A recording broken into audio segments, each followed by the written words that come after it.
Hello दोस्तों, good morning everyone. आज अपन पढ़ेंगे प्रतिशत का पार्ट 3। आपको कैसा लगा प्रतिशत का पार्ट 1 और पार्ट 2? अगर आपको अच्छा लगा तो लाइक शेयर कमेंट जरूर करें। और प्रतिशत का पार्ट 3 देखने से पहले आप पार्ट 1 और पार्ट 2 जरूर देखें। प्रत्येक क्वेश्चन को करें। इसी प्रकार आज अपन देखते हैं आगे क्वेश्चन नेक्स्ट। चलो पढ़ो। किसी परीक्षा में उत्तीर्ण होने के लिए 40% अंक लाना अनिवार्य है। किसी परीक्षा में पास होने के लिए 40% अंक लाना अनिवार्य है। यदि एक विद्यार्थी को 400 अंक मिले तो वह 80 अंक से फेल हो गया। विद्यार्थी को अगर 400 अंक मिलते हैं तो वह 80 अंक से फेल हो रहा है, 80 अंक कम पड़ रहे हैं, हो गया। तो परीक्षा का पूर्णांक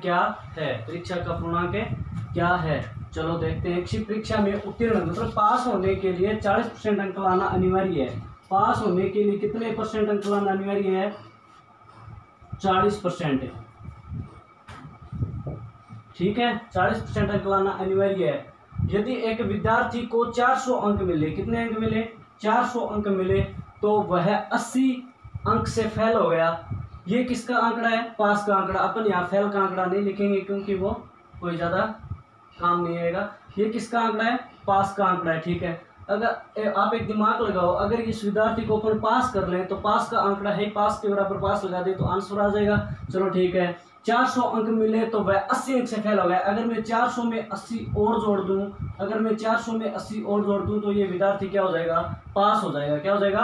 पास हो जाएगा। चलो जोड़ो, 480 हो गए। अगर उसके 480 अंक आते हैं तो वह पास हो जाता है, और पास का बराबर पास लगा देते हैं। ठीक है, 480 40% इज इक्वल टू 480, तो 4% बिंदी से बिंदी कैंसिल, 4% बराबर 448, तो 1% किसके बराबर है? 12 के बराबर। अगर 1% बराबर 12 तो 100% पर बात करते हैं अपन प्रत्येक बार, तो 100 बराबर क्या होगा? 1200। तो परीक्षा का पूर्णांक क्या हो जाएगा? 1200। परीक्षा का पूर्णांक क्या हो जाएगा? 1200। अगर 4% 48 के तो 1% है 12 का। अगर 1% 12 का तो 100% कितने के? 1200 के। ठीक है, आगे वाला क्वेश्चन देखते हैं। चलो नेक्स्ट क्वेश्चन। किसी परीक्षा में 50% अंक लाना अनिवार्य है। किसी परीक्षा में 50% अंक लाना अनिवार्य है।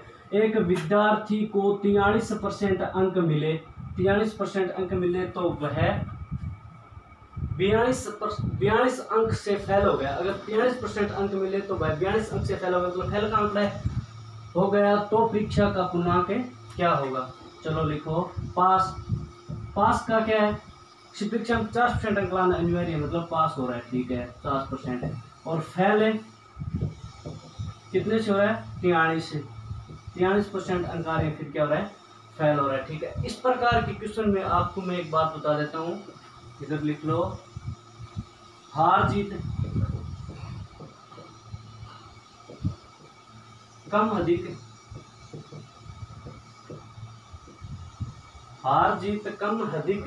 और पास फेल अंतर को बताते हैं। पास फेल अंतर को बताते हैं। हार जीत कम अधिक पास फेल अंतर को बताते हैं। जिस प्रकार देखो, ये विद्यार्थी 50% से पास हो रहा है और 43% से फेल हो रहा है, तो इनमें अंतर कितने का हो गया? 7 का। कितने का हो गया? 7 का। 7% बराबर ये क्या दिया हुआ था? 42 अंक, तो वह 42 अंक से फेल हो गया। 42 अंक से फेल हो गया नहीं, तो अंतर के बराबर जो दिया वो लगा दो 42। अगर 7% 42 के बराबर तो 1% किसके बराबर है? 6 के बराबर। 6 सुन तो 42। अगर 1% 6 के बराबर तो 100% कितने के बराबर है? 600 के बराबर।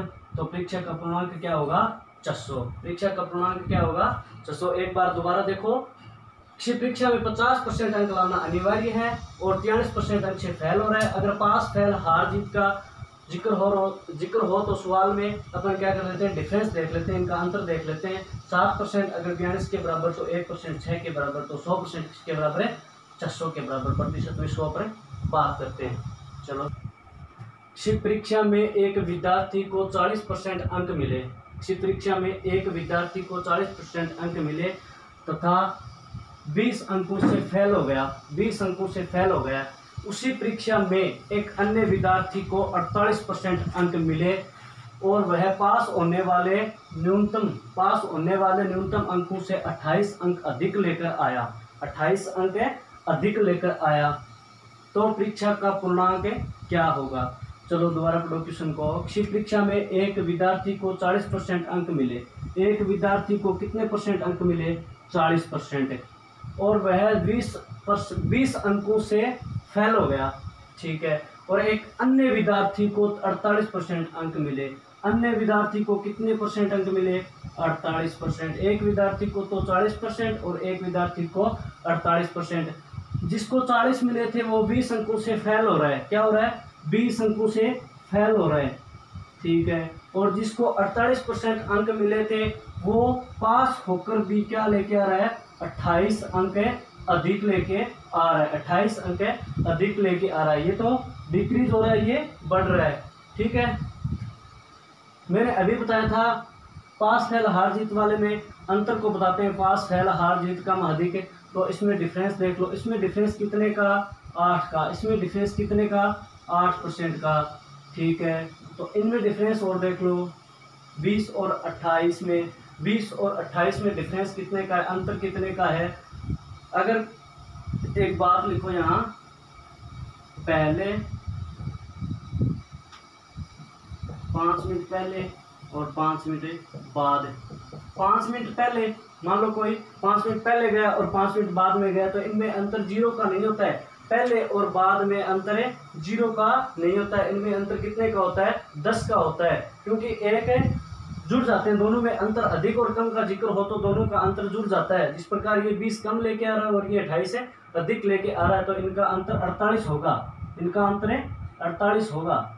जिस प्रकार 5 मिनट पहले और 5 मिनट बाद 10 मिनट होते हैं, ठीक है, इसका अंतर 10 होता है। तो 8% अगर 48 के हुए तो 1% कितने का हुआ, 6 का। अगर 1% 6 का हुआ तो 100% कितने के हुए, 600 के। तो परीक्षा का पूर्णांक क्या हो गया, 600। परीक्षा का पूर्णांक क्या हो गया, 600। थोड़ा सा दोबारा देख लो, इस एक विद्यार्थी को 40% अंक, एक विद्यार्थी को 48% अंक, दोनों में डिफरेंस कितने का, 8 का। और इन दोनों में डिफरेंस अंतर अगर पहले और कम का हो तो अंतर में क्या हो जाता है, दोनों का योग हो जाता है, तो इन दोनों का अंतर 48। अगर 8% 48 के बराबर तो 1% 6 के बराबर, अगर 1% 6 के बराबर तो 100% 600 के बराबर। किसी चुनाव में जीतने वाले उम्मीदवार को 60% वोट मिले, 60% वोट मिले और वह 2400 वोट से जीत गया, 60% वोट मिले और वह 2400 वोटों से जीत गया। तो चुनाव में कुल कितने वोट पड़े, तो चुनाव में कुल कितने वोट पड़े। चलो देखते हैं, हार जीत का क्वेश्चन है। किसी चुनाव में जीतने वाले उम्मीदवार को कितने % वोट मिले, जीतने वाले को कितने मिले, 60%। अगर जीतने वाले को 60% मिले तो हारने वाले को कितने मिले, 40%। कितने, 40%, ठीक है। हार जीत कम अधिक क्या बताते हैं, डिफरेंस को बताते हैं। तो अंतर कितने का, 20 का। अंतर कितने का, 20 का। 20 का अंतर किसके बराबर है, और वह 2400 वोट से जीत गया, किसके बराबर है, 2400 के बराबर है। 20% अगर 2400 के बराबर है तो 1% किसके बराबर है, 120 के बराबर। 1% किसके बराबर है, 120 के बराबर। अगर 1% 120 के बराबर तो 100% किसके बराबर है, 12000 के बराबर। किसके, 12000 वोट। कितने वोट पड़े, 12000 वोट। चलो थोड़ा सा दोबारा देख लो, जीतने वाले उम्मीदवार को 60%, हारने वाले को 40%, दोनों का डिफरेंस 20 के बराबर है। 20 दोनों का डिफरेंस 20, तो 20 किसके बराबर, 2400 के बराबर। 1% 120 का, तो 100% कितने के, 12%। चलो नेक्स्ट क्वेश्चन देखते हैं। देखो आगे वाला क्वेश्चन है, किसी परीक्षा में मैं प्रत्येक क्वेश्चन की एक टाइप करवा रहा हूँ, और आप कोई गाइड से क्वेश्चन मिले तो वहाँ से कर लेना, इस प्रकार से हो जाएंगे सारे क्वेश्चन। किसी परीक्षा में 80% विद्यार्थी हिंदी में उत्तीर्ण हुए, पास हुए, 85% विद्यार्थी गणित में पास हुए तथा 75% विद्यार्थी दोनों विषयों में पास हुए, तो कक्षा में अनुत्तीर्ण छात्रों का प्रतिशत होगा। किसी कक्षा में 80% विद्यार्थी हिंदी में पास हुए, 85% विद्यार्थी गणित में, 75% विद्यार्थी दोनों विषयों में उत्तीर्ण हो रहे हैं, पास हो रहे हैं। तो परीक्षा में अनुत्तीर्ण होने वाले छात्रों का प्रतिशत बताना है। चलो इस प्रकार के क्वेश्चनों के लिए मैं आपको एक ट्रिक बताता हूँ। हिंदी कितने परसेंट है? 80%। गणित 85%। और ऐसे कितने विद्यार्थी हैं जो दोनों विषयों में पास हो रहे हैं? 75% विद्यार्थी। ये क्षेत्र कौन सा होता है? कॉमन क्षेत्र। कौन सा होता है? कॉमन क्षेत्र। कॉमन तो दोनों विषयों में कितने परसेंट विद्यार्थी पास हो रहे हैं? 75% विद्यार्थी ऐसे हैं जो दोनों विषयों में पास हो रहे हैं, 80% विद्यार्थी हिंदी में और 85% विद्यार्थी गणित में। इस प्रकार के सवालों के लिए आपको मैं एक ट्रिक बता देता हूँ। बार 2 विषय बचते हैं, उन दोनों को जोड़ दो। 80 + 85 बराबर 165। 80 और 85 165। इन दोनों विषयों में से कॉमन विषय को घटा दो। कॉमन कितना है? 75 है।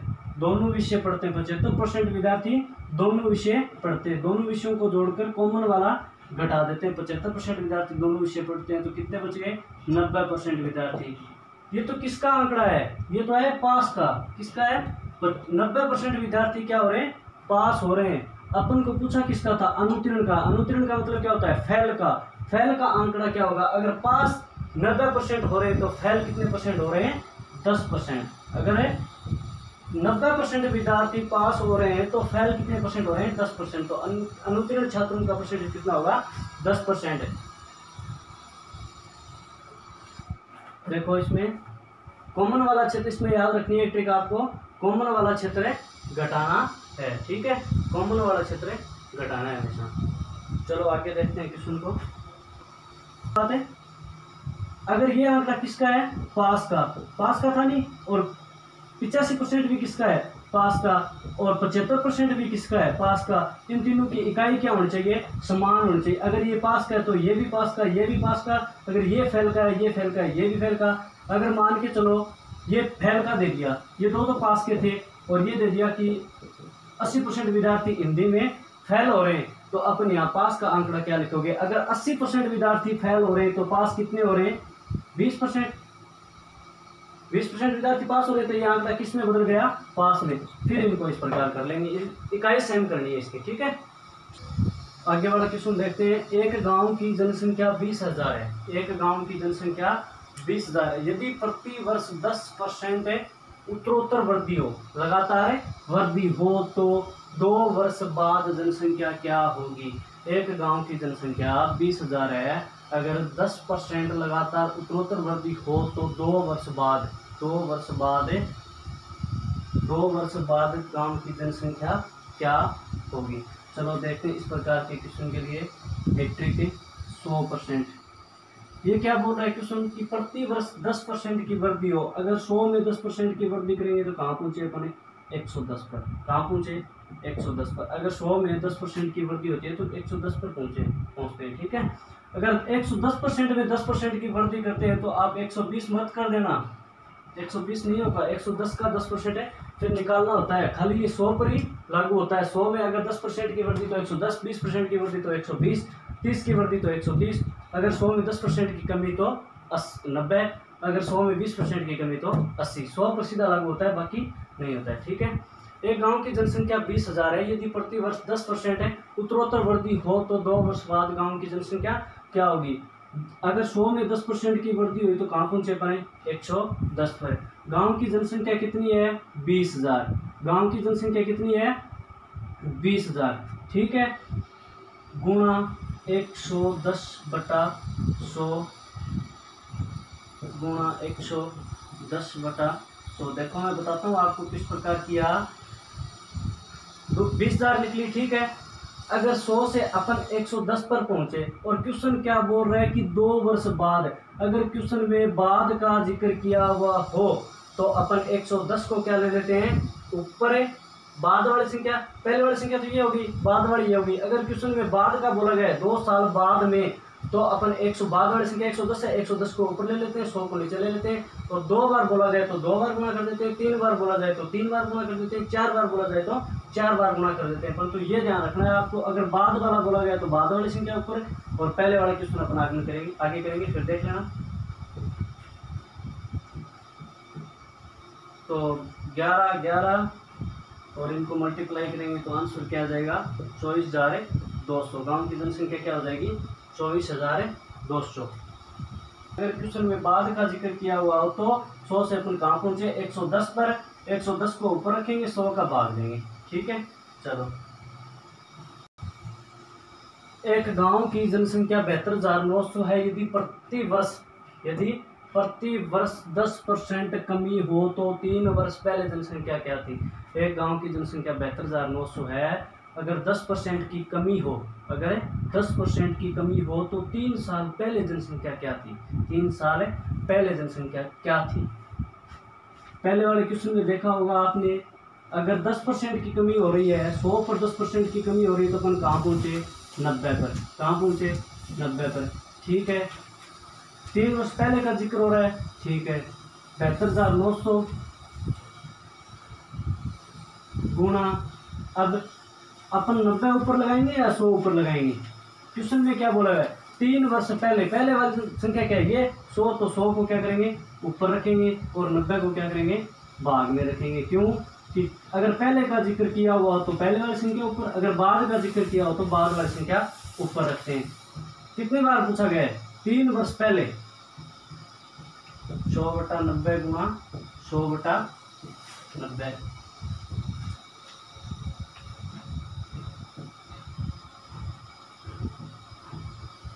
इनको मल्टीप्लाई कर लेना आप, 1 लाख आ जाएगी इसमें। गांव की जनसंख्या क्या थी 1 लाख।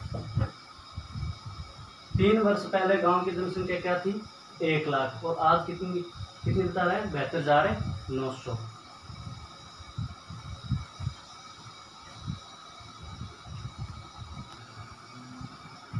देखो, चीनी के मूल्य में 20% कमी आ जाने पर गृहिणी खपत में, चीनी के मूल्य में 20% कमी आ गई, भाव में कमी आ गई, तो गृहिणी खपत में कितने प्रतिशत वृद्धि करे। सीधी सी बात यह है कि अगर भाव में कमी आ गई तो गृहिणी तो ज़्यादा खपत करेगी, कि प्रति वर्ष वृद्धि करे कि खर्चा अपरिवर्तित रहे। अगर वो कितनी चीनी और बढ़ा दे कि खर्चा भी अपरिवर्तित रहे और चीनी भी बढ़ जाए। चीनी के मूल्य में 20% कमी आ जाने पर, पहले कहाँ थी 100 पर, 20% की कमी आ गई तो कहाँ पहुँचे 80 पर। ठीक है, 20% की कमी आ जाने पर गृहिणी खपत में कितने प्रतिशत वृद्धि करे, कितने प्रतिशत वृद्धि करे कि खर्चा अपरिवर्तित रहे। 20% की कमी करी तो अपन कहाँ पहुँचे 80 पर, कहाँ पहुँचे 80 पर।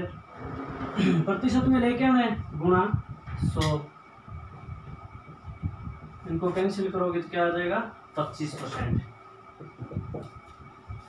ठीक है, दोबारा देखो, इस प्रकार के क्वेश्चन के लिए अगर कमी वृद्धि जो भी होगा कहाँ पहुंचे वो नीचे गुणा 100 आंसर आ जाएगा। सिंपल सा क्वेश्चन है।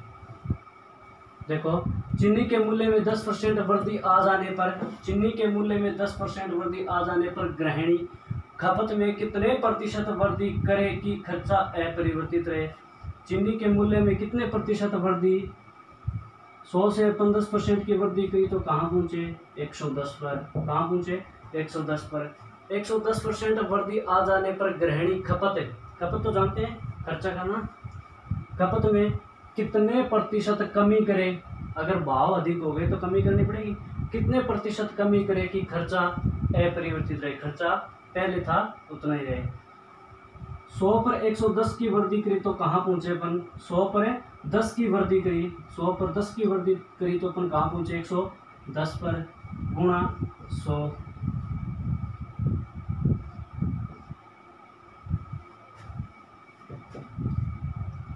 सौ बटा 11 क्या कितना परसेंटेज होता है 11 से 1/9, 11 99 99 100 बटा 9/11, 11 99 99 100 बटा 11, 9 से 1/11, आंसर क्या हो जाएगा 9 से 1/11। ठीक है, ए की आय बी से 20% अधिक है, ए की आय ए की आय बी से 20% अधिक है, तो 100 से अपन अधिक करें तो कहाँ पहुँचे 120 पर। तो बी की आय ए से कितने प्रतिशत कम है, तो बी की आय ए से कितने प्रतिशत है कम है। अपन कितने की वृद्धि करी 20 की, अगर 20 की वृद्धि करी तो अपन कहाँ पहुँचे 120 पर गुणा 100।